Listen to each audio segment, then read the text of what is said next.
আর মুসলমান ভাইরা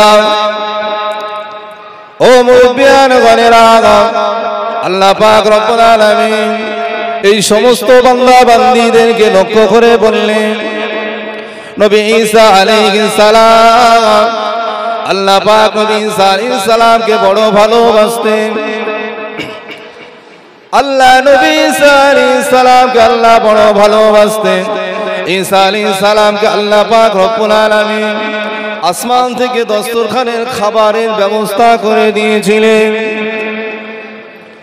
এই দিনটাতে ঈসা আলাইহিস সালামের বংশের মানুষেরা, সেই গোত্রের মানুষেরা, তারা সকলে ঈদ হিসাবে ওই দিনটাকে তারা ঈদ হিসাবে গ্রহণ করতে লাগলো। ওই দিনটাকে তারা বড় আনন্দ করতে লাগলো। আনন্দ করতে করতে তাদের এই আনন্দটা আল্লাহ দরবারে কবুল হয়ে গেল। জোরে বলুন সুবহানাল্লাহ। ও আল্লাহ নবী ঈসা আলাইহিস সালাম আল্লাহর কাছে দোয়ার মাধ্যমে যখন আল্লাহর আসমান থেকে খাবারটা পরিবর্তন হয়ে গেল, যখন খাবারটা চলে আসলো, আল্লাহ পাক দস্তরখান নামীয় খাবারটা যখন জান্নাতি খাবারটা পাঠিয়েছিলেন, এই দিনটাতে যদি নবী ঈসা আলাইহিস সালামের উম্মতরা যদি তারা এই দিনে আনন্দ করতে পারে, আর নবী মুহাম্মদুর রাসূলুল্লাহ সাল্লাল্লাহু আলাইহি ওয়াসাল্লামের উম্মতরা রাসূলুল্লাহ ঈদ মিলাদুন নবী, আল্লাহ পাক পৃথিবীর শ্রেষ্ঠ মহামানব যে নবীর ওসিলাতে আল্লাহ পাক ঈসা নবীকে বানিয়েছিলেন, যে নবীর ওসিলাতে আল্লাহ পাক আসমানটাকে বানিয়েছিলেন, যে নবীর ওসিলাতে আল্লাহ পাক মারিয়াম আলাইহিস সালামকে বানিয়েছিলেন,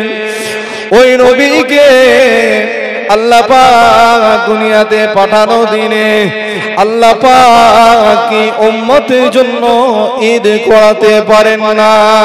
জোরে বলুন সুবহানাল্লাহ। ও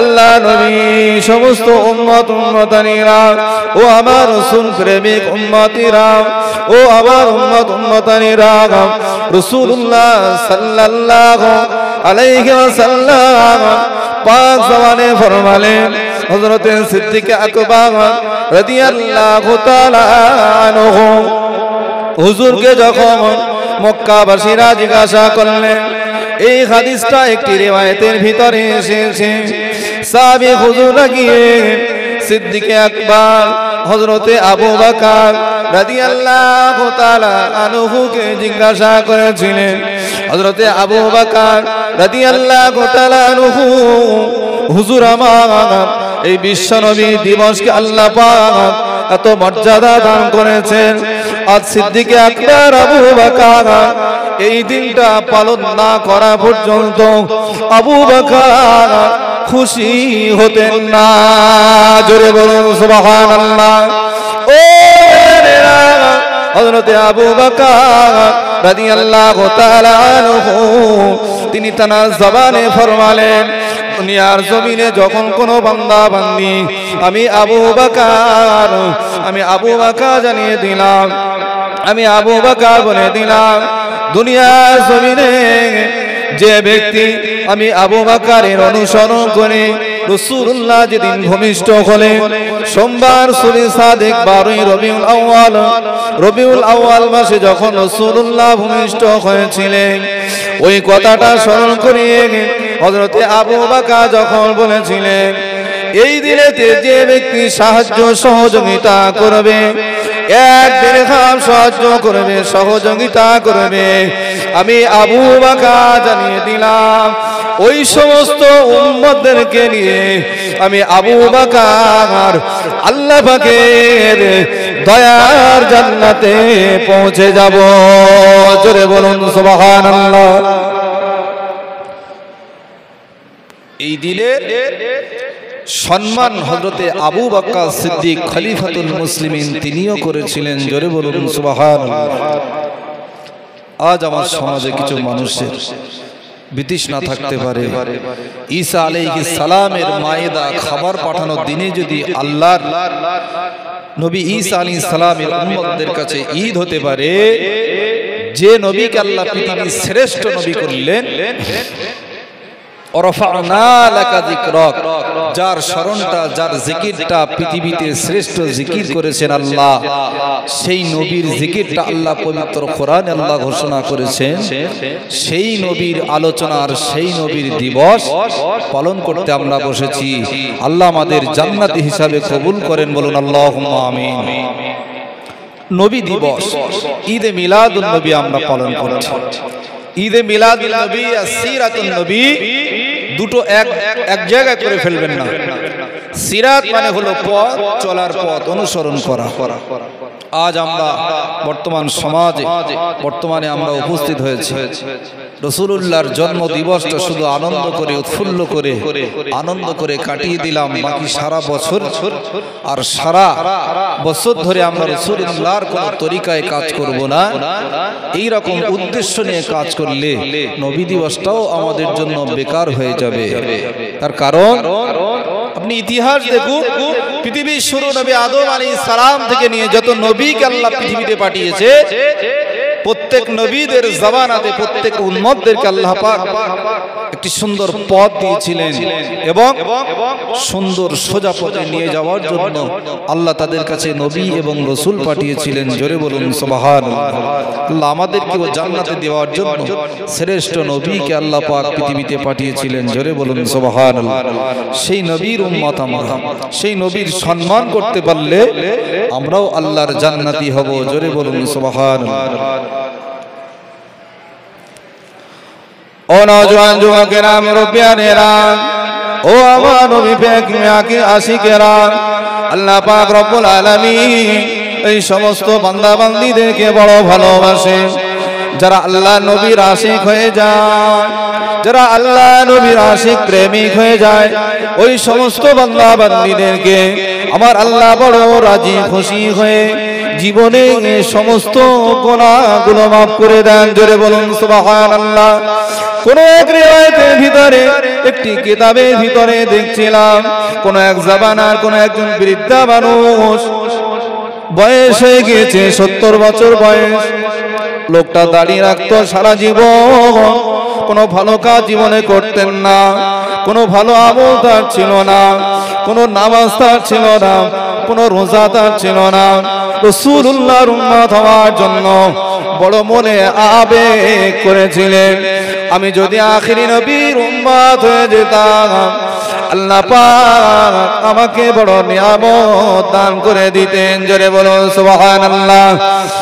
আল্লাহ পাকের বান্দা আল্লাহ রাব্বুল আলামিনের দরবারে আল্লাহ পাকের ওই বান্দা আল্লাহর কাছে দোয়া করে বলেছিলেন, আল্লাহ পাক আপনি যদি আমাকে এই জামানার উম্মত যদি না করে যদি নবী মুহাম্মদুর রাসূলুল্লাহর উম্মত বানাতেন, যদি রাসূলুল্লাহর উম্মতটা বানিয়ে দিতেন, আমি হয়তো রাসূলুল্লাহর শাফাআতে জান্নাতে যেতাম। জোরে বলুন সুবহানাল্লাহ। ও আল্লাহ পাকের বান্দা আল্লাহর পাকের দরবারে দোয়া করে বললেন, আল্লাহ আমি তো জীবনে কোনো আমল করি নাই, তাওরাতের ভিতরে দেখেছিলাম নবী মুহাম্মদ বলে একজন পৃথিবীতে শেষ সময় আগমন করবে। জব্বুরে দেখেছিলাম মুহাম্মদুর রাসূলুল্লাহ বলে একজন নবী পৃথিবীতে আসবেন। আমি শুনেছিলাম তার মায়ের নাম হবে আমেনা, তার আব্বার নাম হবে আব্দুল্লাহ। এই রকম একজন মহামানব আল্লাহ পাক পৃথিবীতে পাঠাবেন আমি শুনেছিলাম, কিন্তু না না, আমি তো ওই নবীর উম্মত হতে পারলাম না। শুনেছি নাকি যদি কোনো ব্যক্তি দাড়ির যদি সম্মান করতে পারে, দাড়ির যদি ইজ্জত করতে পারে, সম্মান করতে পারে, ওই ব্যক্তি নাকি আমার রাসূলুল্লাহ বড় আশিক হয়ে যাবে। জোরে বলুন সুবহানাল্লাহ।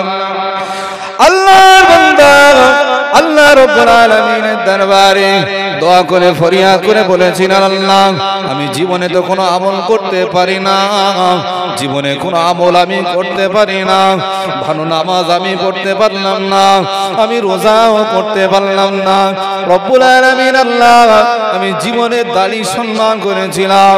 ওই লোকটি যখন মৃত্যুবরণ হয়ে গেল, ওই লোকটি মৃত্যুবরণ করবার পরে আল্লাহ পাক ওই দাড়ির ইজ্জতের খাতিরে আমার ওই গুনাহগার ওই বান্দাকে আল্লাহ দয়ার জান্নাতি বানিয়ে দিয়েছেন। জোরে বলুন সুবহানাল্লাহ। নামাজ পড়তে পারলো না, রোজা রাখতে পারলো না, কোন শরীয়তের কাজ পালন করতে পারলো না। নবী ঈসা আলাইহিস সালামেরও পূর্বের জমানার মানুষ, বয়স্ক মানুষ ইন্তেকাল হয়ে গেছে। আল্লাহ পাক রব্বুল আলামিন ঈসা আলাইহিস সালামের প্রায় ৩৫০০ বছর পরে আল্লাহ আমার নবীকে পৃথিবীতে আজকে রাতে প্রেরণ করেছিলেন। জোরে বলুন সুবহানাল্লাহ। ঈসা আলাইহিস সালাম যেদিন পৃথিবীতে এসেছিলেন, চলে যাওয়া থেকে ঈসা আলাইহিস সালাম যেদিন চলে গেলেন, তারপর থেকে আমাদের নবী এসেছেন ৩৫০০ বছর পরে। জোরে বলুন সুবহানাল্লাহ। একেবারে পৃথিবীর ইতিহাসে নবুয়তের খাতায় তালা মেরে দিয়ে আল্লাহ আমার নবীকে শ্রেষ্ঠ নবী এবং খাতামুন নবী করে পাঠিয়েছিলেন। জোরে বলুন সুবহানাল্লাহ। সিরাতুন নবী পালন করতে হলে সিরাতকে ভালোবাসতে হবে। ঈদে মিলাদুন নবী পালন করতে গেলে ঈদে মিলাদুন নবী তো একটা দিনের জন্য রাসূলুল্লাহর জন্ম হয় একদিন, আর সিরাতে রাসূল হলো সারা জীবনের জন্য। জোরে বলুন সুবহানাল্লাহ। যদি রাসূলুল্লাহর একটা সিরাতের কোনো আমল যদি পৃথিবীর কোনো মানুষ সারা জিন্দেগি ধরে রাখতে পারে, আল্লাহ রাসূল বলছেন ওই ব্যক্তি কিয়ামতের দিন আল্লাহ রাব্বুল আলামিন 100 শহীদের মর্যাদা দান করে আল্লাহ তাকে জান্নাতি করে দেবেন। জোরে বলুন সুবহানাল্লাহ। আমরা যদি রাসূলুল্লাহর সিরাতের একটা আমলও যদি আমরা পালন করি, শুধু শুনলে হবে না, শুনে জীবনে আমল করতে হবে। আমল করাটাই হলো সবথেকে বড় ব্যাপার।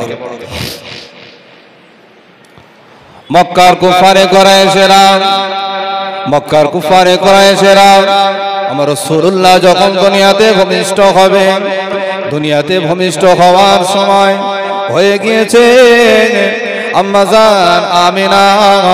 আম্মা জান আমিনার গর্ভে আমার রাসূলুল্লাহ ছিলেন। মক্কার মানুষেরা আম্মা জান আমিনার গর্ভে যে আমার রাসূলুল্লাহ ছিলেন, কোন দিনের জন্য তারা তা অনুভব করতে পারেননি। জোরে বলুন সুবহানাল্লাহ। আমাদের গ্রামের মহিলারা, আমাদের মায়েরা, বোনেরা, তাদের গর্ভে যখন কোনো সন্তান থাকে, ওই সন্তান থাকার পরে 2 মাস 5 মাস পরে ওই মায়ের পেটটা উঁচু হয়ে যায়। ওই মায়ের পেটে সন্তান আছে, গ্রামের মানুষও বুঝতে পারে। যে জায়গায় যাবে সকলেই তারা বুঝে ফেলবে মহিলা গর্ভে সন্তান আছে। কিন্তু আল্লাহ পাক আমার নবীকে এমন নিয়ামত করেছিলেন, আমার নবীকে আল্লাহ পাক এমন নূর দান করেছিলেন যে নূরের ওসিলাতে আল্লাহ পাক আমার নবীর আম্মা জানের মায়ের গর্ভটাকে মক্কাবাসীরা অনুমান করতে পারল না। জোরে বলুন সুবহানাল্লাহ।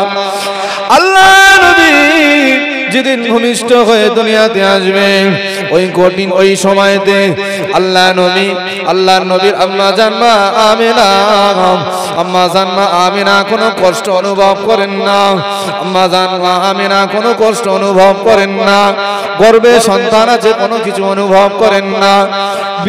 বিভিন্ন ভাবে মাঝে মাঝে আমার আল্লাহ পাক আমিনাকে স্বপ্ন দেখায়, ও আমিনা তুমি সাবধানে থেকো মা, ও আমিনা তুমি সাবধানে থেকো আমিনা, কারণ তোমার গর্ভে আমি আল্লাহ পাক একটি সন্তান দিয়েছি, যে সন্তানটা পৃথিবীর জমিনে অন্ধকারটাকে আলো করে দেবে। জোরে বলুন সুবহানাল্লাহ। আম্মা জান আমিনা গর্ভে সন্তান আছে তা অনুমান করতে পারলো না যে সন্তান আছে আমার গর্ভে। আমাদের বাড়ির মায়েরা তাদের গর্ভে সন্তান থাকলে তারা বসতে পারে না, শুতে পারে না। এই কষ্ট তারা 9 মাস 10 মাস 10 দিন ধরে তারা এই কষ্টটা করতে থাকে। আর এই কষ্ট করবার পরে কোনো সন্তান যদি বড় হওয়ার পরে, বিবাহ করবার পরে সেই মাকে যদি বলে মা বাড়িতে আর ভাত হবে না, মা তোমার এই বাড়িতে আর জায়গা হবে না, এর থেকে বড় কষ্টের বিষয় আর কিছু হতে পারে না। এটা কোনো মুসলমানের কাজ হতে পারে না। আমাদেরকে ফিরে আসতে হবে এই সমস্ত পাপ থেকে। আল্লাহর নবী আম্মাজান আমিনা তিনি গর্ভে সন্তান দেখেছেন, অনুমান করেন। আসমান থেকে খালি খবর হয়, শুধু আসমান থেকে খবর হচ্ছে আমিনা সাবধানে থাকো, তোমার গর্ভে আল্লাহ পাক যে নিয়ামতটা দান করেছেন এটা পৃথিবীর শ্রেষ্ঠ নিয়ামত। কারণ এই নিয়ামতের সঙ্গে বেয়াদবি করলে তামাম পৃথিবীর মানুষের ঈমান থাকবে না। এটাই হলো আমার সেই রাসূল, যে রাসূলুল্লাহর সম্মান করতে যে আল্লাহ নিজেই বলছেন পৃথিবীর মানুষ কি দরুদ পড়বে, পৃথিবীর মানুষ কি সালাম পড়বে, আমার রাসূলুল্লাহর আগমনে স্বয়ং আমি রাসূলুল্লাহর উপরে, আমি স্বয়ং রাসূলুল্লাহর উপরে আল্লাহ নিজেই দরুদ শরীফ পড়ি। জোরে বলুন সুবহানাল্লাহ। জোরে আওয়াজ দিয়ে বলতে পারলেন না? পৃথিবীর প্রত্যেকটা নবীদের আল্লাহ, নবীরা আল্লাহকে রাজি করবার জন্য কাজ করেছেন, কিন্তু আল্লাহ পাক একজন নবীকে আল্লাহ পাক বড় খুশি করে, আমার আল্লাহ পাক রব্বুল আলামিন এই নবী যে কাজে খুশি আল্লাহ রব্বুল আলামিন সেই কাজেই খুশি হতেন। জোরে বলুন সুবহানাল্লাহ। সেটাই হলো আমার নবী। আজ আমরা এখান থেকে এই আলোচনা শুনে চলে যাব, জীবনে বাস্তবায়ন কিছু নেব না, এটা করলে আমাদের হবে না। কারণ এটা নবী দিবস, নবীর আলোচনা আমরা শুনবো, কিন্তু সিরাত। আমার মুসলমান ভাই বাবাজিরা, মুরব্বী আব্বা জানেরা ও তরুণ নওজোয়ান যুবকেরা, ভালো করে শুনে রেখে দেন। আল্লাহ পাক রব্বুল আলামিন এই দুনিয়ার জমিনে, মক্কার জমিনে এমন একটা গোত্র আল্লাহ পাক পাঠিয়েছিলেন, যে গোত্রের ভিতরে আল্লাহ পাক আমার নবীকে দুনিয়াতে পাঠিয়েছিলেন। আমার নবীকে আল্লাহ পাক কুরাইশ গোত্রে পাঠিয়েছিলেন। কুরাইশ গোত্রে আল্লাহ পাক এই কুরাইশ গোত্রের মানুষের ভিতরে রাসূলুল্লাহর শত্রু ছিল না? একটু জোরে বলেন। রাসূলুল্লাহর শত্রু নিজের বংশের ভিতরে ছিল না? ছিল। পৃথিবীর শ্রেষ্ঠ মহামানব রাসূল, যাকে তৈরি না করলে আল্লাহ আসমানটাকেই বানাতেন না, জমিন বানাতেন না। স্বয়ং আল্লাহ বলছেন আমি আল্লাহ আছি, এটাও আমি আল্লাহ পরিচয় দিতে পারতাম না। জোরে বলুন সুবহানাল্লাহ। তার কারণ সন্তান হলেই তো বংশ চলে, আর সন্তান না হলে সে বংশের আলো বন্ধ হয়, সে ঘর ভূতের ঘর হয়। ঠিক না ভুল? সন্তান জন্ম হলে পরেই সন্তানের দ্বারাই পিতামাতার ইজ্জতটা বাড়ে। জোরে বলুন সুবহানাল্লাহ। আমি তাই বলে এই বলছি না যে আল্লাহ আমার নবীকে ইজ্জত দিয়েছেন, সম্মান দিয়েছেন, তাই বলে এই নয় যে আল্লাহ আমার নবীকে সন্তান হিসেবে পাঠিয়েছেন, তা নয়। নাউজুবিল্লাহ। আল্লাহ নবীর দ্বারাই পৃথিবীতে আল্লাহ নিজেই পরিচিত লাভ করেছেন। জোরে বলুন সুবহানাল্লাহ। মক্কার কুফারে কুরাইশরা, মক্কার গোত্রে আমার রাসূলুল্লাহ যে বংশে জন্মগ্রহণ করেছিলেন, ওই বংশে Abu Jahl, Abu Lahab, Utba, Shaiba, Mughira, উতাইবা, এই ওয়ালিদ ইবনে মুগীরা, এরা আমার রাসূলুল্লাহর বংশের কিনা বলে। এরা আমার রাসূলুল্লাহর বংশে, কিন্তু তারা রাসূলুল্লাহর শত্রু। আবু জেহেল সারা জীবন রাসূলুল্লাহর ওয়াজ শুনেছে, আবু লাহাব সারা জীবন রাসূলুল্লাহর ওয়াজ শুনেছে, আবু লাহাব সারা জীবন রাসূলুল্লাহর ওয়াজ শুনেছে, উতাইবা সারা জীবন রাসূলুল্লাহর ওয়াজ শুনেছে। একটা দিনের জন্য রাসূলুল্লাহ এই ওয়াজটা শুনে আমলে জিন্দেগি করলো না, আর আমল না করার কারণে Abu Jahl, Abu Lahab, Utba, শাইবা, মুগীরা শুধু আমল করলো তাই নয়, আমল করলো না তাই নয়, সারা জীবনের জন্য Abu Jahl, Abu Lahab, Utba, শাইবা, উতাইবা, মুগীরা তারা সারা জীবনের জন্য কোরআনের শত্রুতা করে, আমার রাসূলুল্লাহর চিরশত্রুতা করে জিন্দেগির মতো বেঈমান অবস্থায় কবরে গিয়েছে। বেঈমান অবস্থায় কবরে গিয়েছে আবু তালেব। যে আবু তালেবের ঘটনা একটু পরেই আসবে, যে আবু তালেব আমার রাসূলুল্লাহর ভালোবেসে আমার রাসূলুল্লাহর জীবনকে গাইড করেছিলেন সব থেকে বেশি। 6 বছর বয়সে যখন রাসূলুল্লাহর আম্মা জান ইন্তেকাল হয়ে যায়, জন্মের আগে আব্বা চলে যায়, ঘটনায় আসবো। তবে আমাদের কি এই জীবন থেকে এইগুলো নিতে হবে যে আমরা এমন একজন নবীর উম্মত হয়েছি, যে নবীর উম্মত হওয়ার জন্য আল্লাহর অন্য সমস্ত নবীরা পর্যন্ত আল্লাহর দরবারে ফরিয়াদ করেছে। একটা আমল যদি বান্দা ভালো করতে পারে, এই বান্দার একটা ভালো আমলের কারণে আল্লাহ তাকে জান্নাতি করতে পারেন। জোরে বলুন সুবহানাল্লাহ। আল্লাহ নবী বললেন আখিরি জামানায় আমার যে সমস্ত উম্মত উম্মতানি থাকবে, আখিরি জামানায় আমার যে সমস্ত উম্মত উম্মতানি থাকবে, ওই সমস্ত উম্মত উম্মতানি আমি রাসূলুল্লাহ জানিয়ে দিলাম, আমি রাসূলুল্লাহ ঘোষণা করে দিলাম, আমার মৃত সুন্নাত যদি একটা সুন্নাতকে আমল করতে পারে, একটা সুন্নাতকে যদি জিন্দা করতে পারে, আমি রাসূলুল্লাহ সাক্ষ্য দিয়ে 100 শহীদের দরজা আল্লাহ পাক ওই উম্মতকে দান করবে। জোরে বলুন সুবহানাল্লাহ। 100 শহীদের দরজা মানে অনেক বড় দরজা।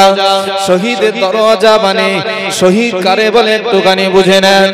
আল্লাহ নবীর সাহাবী হযরতে হানজালা রাদিয়াল্লাহু তাআলা আনহু, নাম শুনেছি সাহাবী হানজালা, নাম শুনেছি না? এই হানজালার জীবনীটা খুললে একটু বুঝতে পারবেন শহীদের দরজা কাদের বলা হয়। আল্লাহ নবীর সাহাবী হযরতে হানজালা রাদিয়াল্লাহু তাআলা আনহু যুদ্ধের ময়দানে যাবে, প্রথম বিবাহ করলেন। বিবাহ করবার পরে হযরতে হানজালা রাদিয়াল্লাহু তাআলা আনহু প্রথম বছর বিবির সঙ্গে রাতে রাতে রাত যাপন করবে।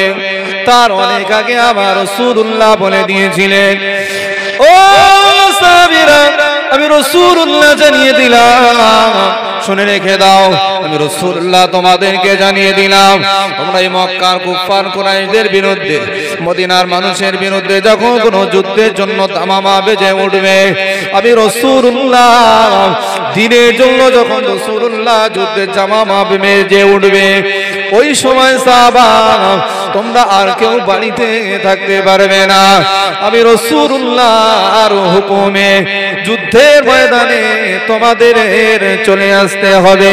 জোরে বলুন সুবহানাল্লাহ।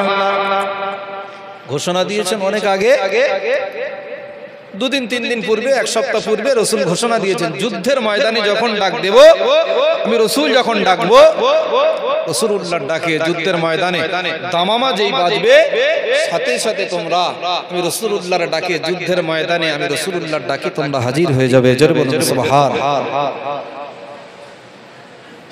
হলো তাই। কয়েকদিন বাদে যুদ্ধের দামামা বেজে উঠে গেল। যুদ্ধের দামামা যেই বাজলো, রাসূলুল্লাহ সমস্ত সাহাবীরা এসে হাজির।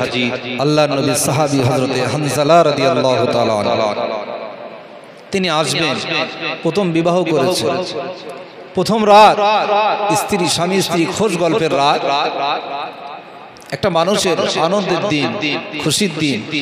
বিবাহের প্রথম রাতে যে রাতটা বাসর রাত, বাসর রাতটা এমন আনন্দের রাত, ওই রাত্রে ঘরে ঢোকবার সাথে সাথে সঙ্গে সঙ্গে মনে হয় সকাল হয়ে গিয়েছে, ঠিক না ভোর? ঠিক। যখন কোনো মানুষ কোনো আনন্দ সূত্রে যখন সময় পার করবে, দেখবেন সময়টার সাথে সাথে পার হয়ে যাবে।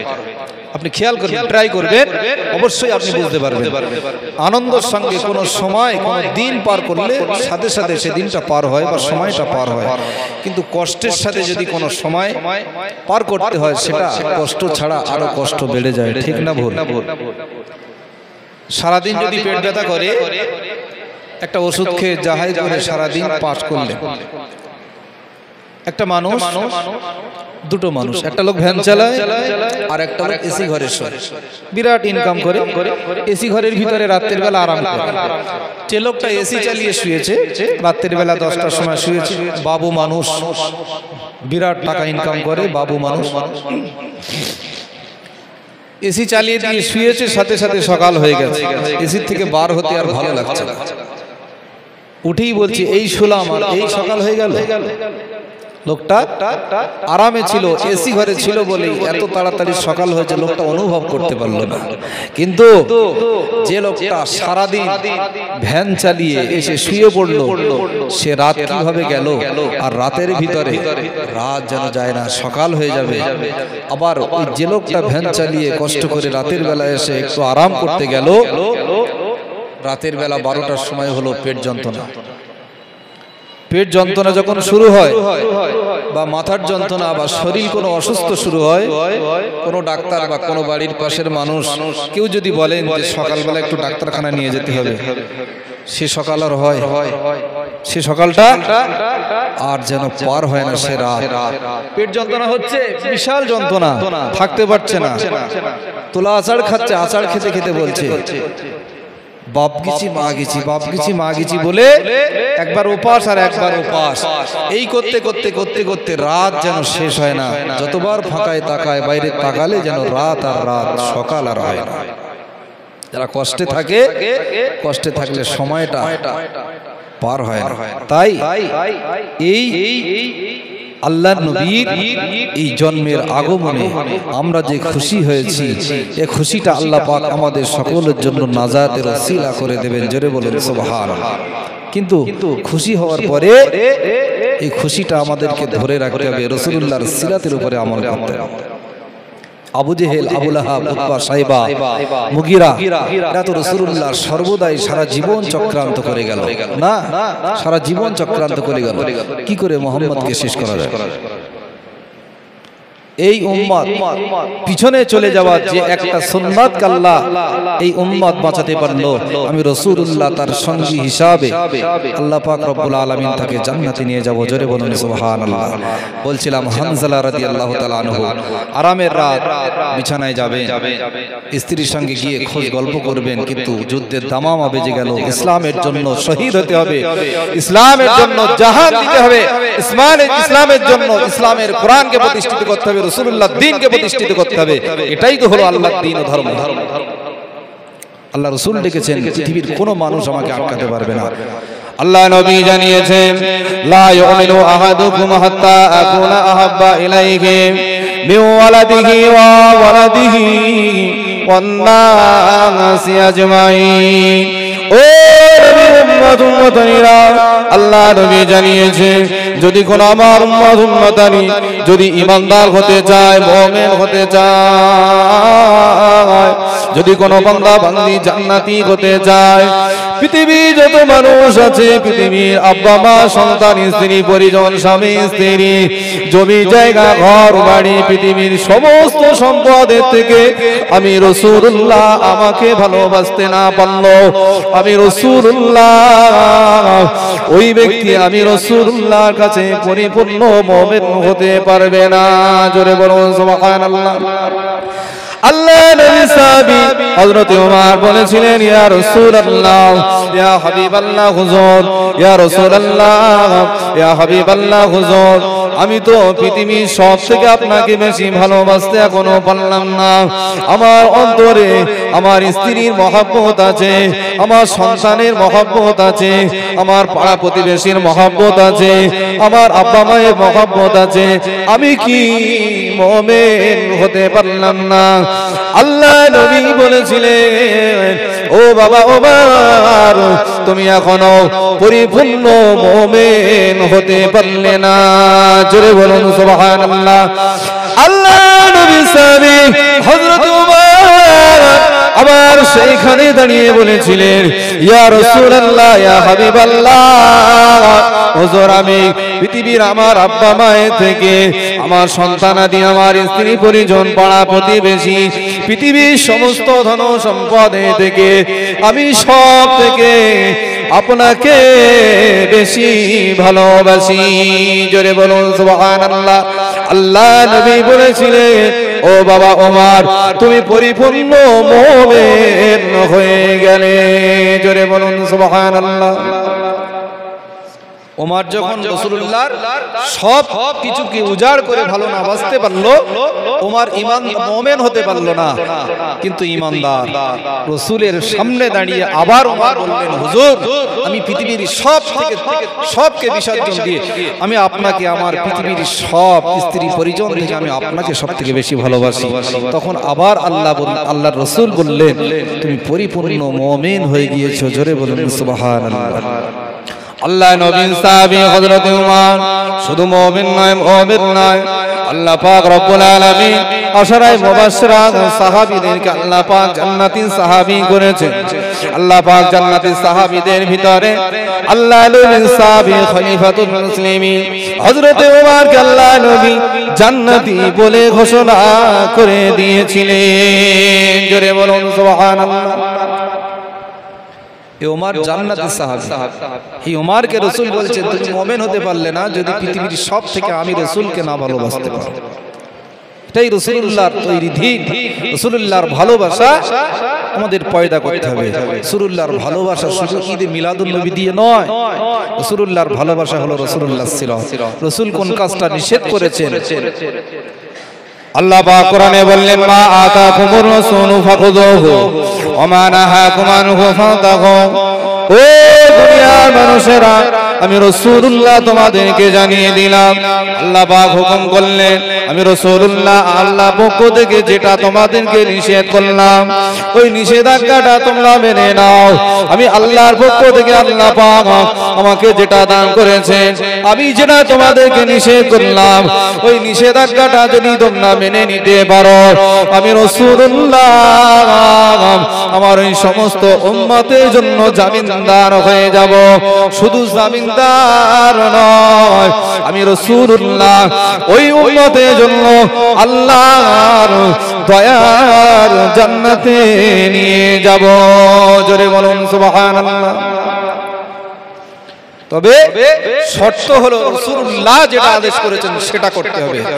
আজ আমাদের কর্মের ভিতরে দেখতে হবে, আমি আপনি, আমরা প্রতিবেশী, আমরা গ্রামবাসী, আমরা মহল্লার মানুষ, আমরা আশপাশ গ্রামের মানুষ, আমরা প্রতিবেশী মহল্লা হিসাবে এবং আমরা মানুষ হিসাবে আল্লাহ আমাদেরকে যথাসাধ্য রাসূলুল্লাহর তরিকার উপরে কি রেখেছেন, এটা আমাদেরকে ভালো করে খেয়াল করতে হবে। রাসূলুল্লাহর ভালোবাসা, জীবনকে বিসর্জন দিয়ে রাসূলুল্লাহকে ভালোবেসেছিলেন সাহাবী হুজুর হযরত হানজালা রাদিয়াল্লাহু তাআলা আনহু। তিনি তার প্রথম স্ত্রীর প্রথম বছর রাতে তিনি রাসূলুল্লাহর জন্য, আল্লাহর দ্বীনকে কায়েম করার জন্য, জমিনে রক্তকে ছাটিয়ে দেওয়ার জন্য, রক্তকে বিসর্জন দিয়ে ইসলামকে প্রতিষ্ঠিত করবার জন্য, আল্লাহর জমিনে দ্বীন কায়েম করার জন্য হানজালা নিজের জীবনে শহীদ হয়ে গিয়েছিলেন। জোরে বলুন সুবহানাল্লাহ। ইসলামের জন্য, আজ আমাদের কাছে এই কোরআন পৌঁছাবার জন্য, আমাদের কাছে ঘরে ঘরে মসজিদ তৈরি করবার জন্য, মসজিদে গিয়ে সিজদা দেওয়ার জন্য, মসজিদে গিয়ে নামাজ আদায় করবার জন্য, গ্রামের মহিলাদেরকে বেপর্দা থেকে বাঁচাবার জন্য আল্লাহর দ্বীনকে তারা কায়েম করেছে। সমাজে আমরা দেখলে বুঝতে পারব কি দিন আমার কায়েম হয়েছে, আল্লাহ রাসূল কি দিন কায়েম করেছেন। আমাদের কাছে সেই দিনটাকে আমরা কায়েম করেছে, যে রাসূল যে দিনটা কায়েম করলে সেই দিনটাকে আমাদের কাছে সেই দিন মানছি না। তাত্তাবিউ খুতুওয়াতিশ শাইতান ইন্নাহু লাকুম আদুউম মুবিন। আল্লাহ বললেন, বান্দা, পৃথিবীতে যতক্ষণ বেঁচে থাকবে আমি আল্লাহ তোমাদেরকে শয়তানকে চিরশত্রু বানিয়ে দিয়েছি। শত্রু হলো শয়তান। শয়তানের পথকে যদি তোমরা অনুসরণ ছেড়ে না দিতে পারো, আমি আল্লাহ তোমার নামাজ, তোমার রোজা, তোমার হজ, তোমার কুরবানি, তোমার জীবনের সমস্ত আমলগুলো আমি আল্লাহ মুহূর্তের মধ্যে ধূলিসাৎ করে দেব, যদি শয়তানি একতবা থাকে। দেখবেন জীবনের ভিতরে সিরাতে রাসূল, সিরাতে শয়তান, এটা ভালো করে সিরাতে শয়তান ছিল Abu Jahl, Abu Lahab, Utba. সিরাতে শয়তান ছিল আবু লাহাব, উতবা, উবাইবা, মুগীরা। সিরাতে শয়তানের অনুসরণ করলে ব্যক্তি জাহান্নামে যাবে। জাহান্নাম থেকে বান্দা ফেরার জন্য এখনো পথ আছে। সিদ্দিক আকবরের পথ অনুসরণ করো, হযরত ওসমান গনির পথ অনুসরণ করো, হযরত আলী রাদিয়াল্লাহু তাআলা আনহু কিভাবে তাদেরকে শহীদ করা হয়েছে তাদের জীবনকে ফলো করো। এখানে ওখানে হই হই করে ইসলামকে বিসর্জন দিয়ে খোদার ঘর মসজিদকে রেখে মাদ্রাসাকে রেখে এই হই হই করে আমাদের আর কোনো লাভ হবে না। এটা রাসূল প্রেমিক আমাদেরকে হতে হবে, রাসূল প্রেমিক হতে হবে আমাদের। রাসূলের যে প্রেম আল্লাহ আমাদেরকে দিয়েছেন সেই প্রেমটা রাসূলুল্লাহর জন্য কাজে লাগাতে। ও মুমিন মুসলমানেরা, আল্লাহ পাকের বান্দারা, আল্লাহ পাক রব্বুল আলামিন ওই সমস্ত বান্দা বান্দীদেরকে বড় ভালোবাসেন। পৃথিবীর সমস্ত বিষয় থেকে রাসূলুল্লাহকে যারা ভালোবাসতে পারল, যেমন হযরতে হানজালা রাদিয়াল্লাহু তাআলা নিজের জীবনের প্রথম স্ত্রীকে তিনি রেখে দিয়ে বছর ধরে না যে, তবে তিনি তার স্ত্রীর কাছে তিনি বিদায় চাইলেন, ও বড় সুন্দরা স্ত্রী, তুমি আমাকে একটু বিদায় দাও, তুমি আমাকে একটু বিদায় দাও। তার কারণ হলো আল্লাহ পাক রব্বুল আলামিন এই দুনিয়ার জমিনে যে রাসূলুল্লাহ যে ডাকটা ছিল, আল্লাহর নবী আমাদেরকে যুদ্ধের জন্য ডেকেছেন। আমরা যে রাসূলুল্লাহর হাতে হাত দিয়ে ঈমানের কলমা পড়ে মুসলমান হয়েছিলাম, আল্লাহ পাক আমাদেরকে বড় ভালোবাসেন। রাসূলুল্লাহ তরিকা মানার জন্য, রাসূলুল্লাহর আশিক হওয়ার জন্য, ওই রাসূলুল্লাহর আল্লাহ দ্বীনকে কায়েম করবার জন্য এই দুনিয়ার জমিনে রাসূলুল্লাহ আমাদেরকে ডাক দিয়েছেন। ও আমার বিবি, তুমি আমাকে একটু বিদায় দাও। তার কারণ হলো আল্লাহর দ্বীন জমিনে কায়েম হয়ে যাবে, আল্লাহর দ্বীন কোরআন কায়েম হয়ে যাবে। ও আমার বিবি, তুমি আমাকে একটু জীবনের শেষবারের মতো বিদায় দাও।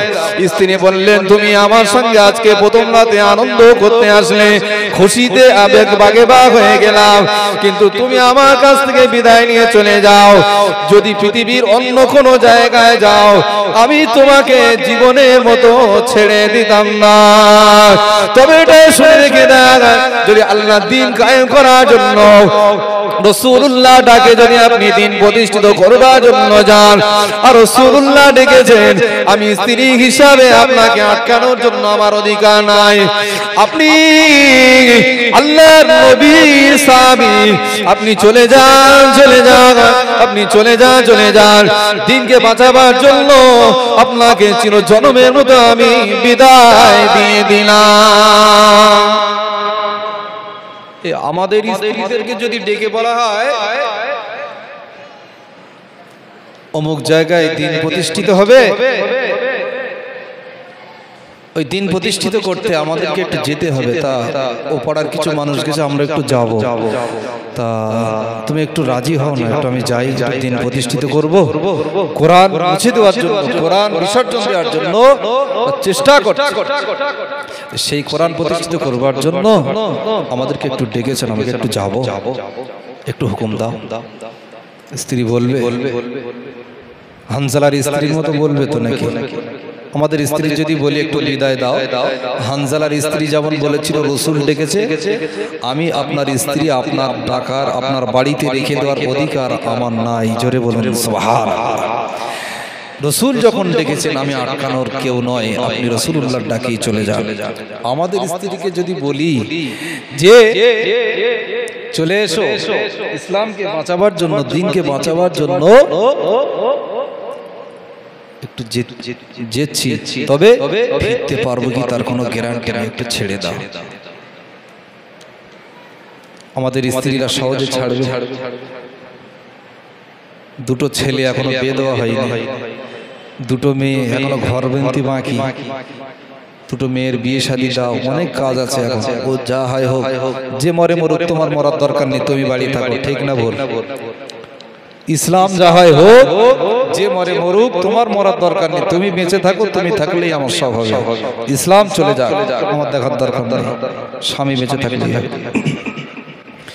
আল্লাহ নবীর সাহাবী হযরতে হানজালা রাদিয়াল্লাহু তাআলা আনহু স্ত্রী যখন ছেড়ে দিলেন, হানজালার স্ত্রী যখন ছেড়ে দিলেন, যুদ্ধের ময়দানে হানজালা রাদিয়াল্লাহু তাআলা আনহু পৌঁছে গেলেন।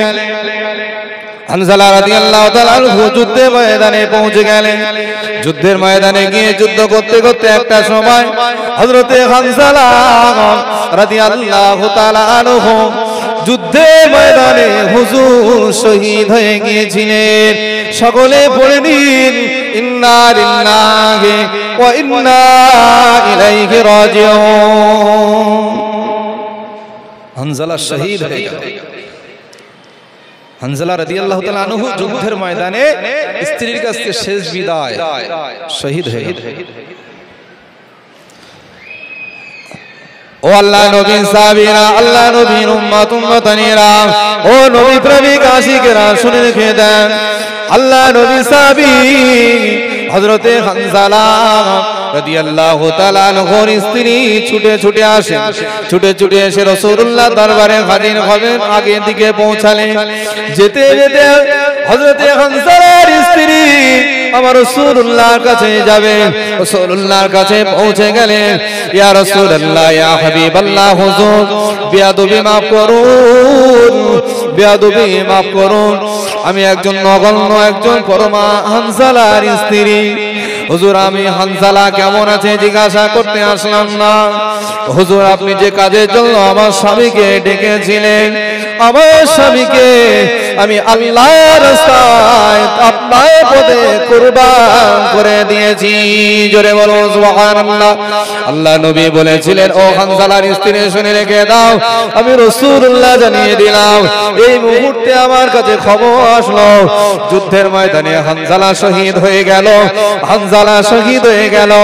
হানজালা জীবনে আর বাড়িতে ফিরবে না। ও হানজালার স্ত্রী, তুমি বাড়িতে চলে যাও, আজ জীবনে হানজালা বাড়িতে যাবে না। হানজালার স্ত্রী বলেছিলেন, হুজুর আমি হানজালা খবর নিতে আসি নাই হুজুর, আমি শুধু খবর নিতে এসেছিলাম আমার দয়া নবী মুহাম্মদুর রাসূলুল্লাহ কেমন আছে। জোরে বলুন সুবহানাল্লাহ। হুজুর কেমন আছে এই খবরটা নেওয়ার জন্য আমি শুধু এসেছিলাম। হানজালা জীবিত কি মৃত আমি খবরটা নিতে আসি। যুদ্ধ হয়ে গেল, শেষ হয়ে গেল। সমস্ত যুদ্ধের ময়দানে যতজন মানুষ ইন্তেকাল, যত সাহাবী শহীদ হয়েছে, সমস্ত শহীদ সাহাবীদের লাশটাকে রাসূলুল্লাহ বললেন এক জায়গায়। আর শহীদদের লাশ গোসল দেওয়া নিষেধ ইসলামের জন্য। শহীদদের যেভাবে মৃত্যু হবে, শহীদদের লাশ যেভাবে মৃত্যুবরণ হবে, যে জামা পরে যে অবস্থায় মৃত্যুবরণ হবে, ওইভাবেই তাদের লাশকে দাফন করতে হবে। ওইভাবেই তারা কিয়ামতের দিন এই রক্তমাখা অবস্থায় ইসলাম জিন্দা করার জন্য তারা যে শহীদ হয়েছেন, ওই অবস্থায় আল্লাহর কিয়ামতের কঠিন দিন আল্লাহ তাদেরকে ওই অবস্থায় তাদেরকে কিয়ামতে তুলবেন। জোরে বলুন সুবহানাল্লাহ। যুদ্ধ শেষ হয়ে গেল। লাশকে, সমস্ত লাশকে হাজির করাতে বললেন। যে হাজির করাতে বললেন, হযরতে হানজালা রাদিয়াল্লাহু তাআলা আনহুর লাশ খুঁজে পাওয়া যাচ্ছে। হানজালার লাশ কোথায় খুঁজে পাওয়া যাচ্ছে?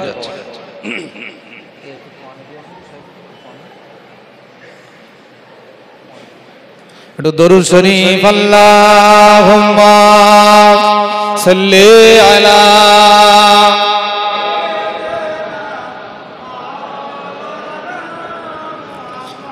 ওয়া আলা আলি, একটু মহব্বতে বলেন ওয়া আলা আলি সাইয়্যিদিনা। একটু এতজন মানুষ আছেন, একটু মহব্বতের সঙ্গে নবীর ভালোবাসায় দরুদ পড়বেন। একটু মহব্বত করে পড়তে পারছেন না? মহব্বতে দরুদ আল্লাহুম্মা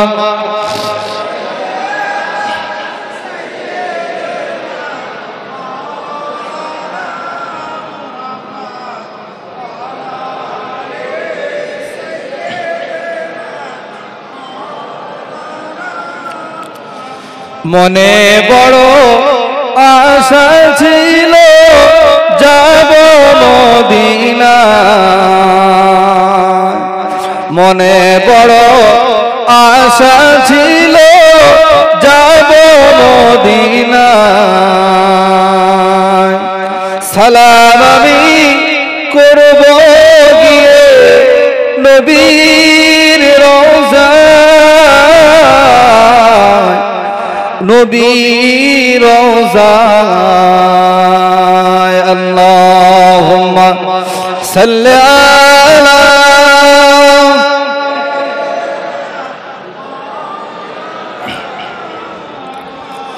وعلى آل سيدنا